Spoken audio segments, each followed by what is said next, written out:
How to submit a manuscript to RoyalDataset journals. First, search for journals.royaldataset.com. You will be redirected to the journal's main page.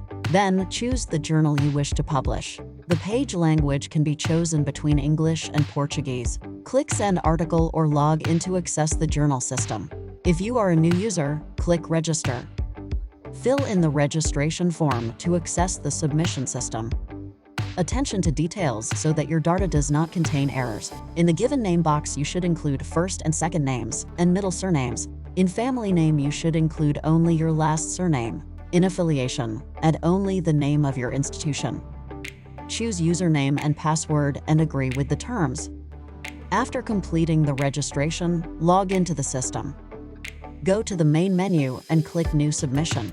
A submission form appears to include the manuscript information. Select the language of the manuscript, English or Brazilian Portuguese. Select the type of manuscript, review article or research article. Read and accept the submission requirements. Write or paste the cover letter in the comments for the editor box. Read and accept the copyright statement.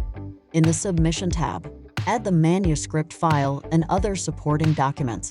Then, select the kind of file as manuscript or other if you uploaded a supplementary material. Fill in all fields related to metadata as the title and abstract. Add all the co-authors in the order of contribution. Fill in all the mandatory fields. Also, pay attention to ORCID numbers for all authors. Add keywords individually, then the supporting agencies and references. After concluding all the steps, click Finish Submission. At the end of the submission, you will receive an acknowledgement email. Thank you for choosing RoyalDataset Journals.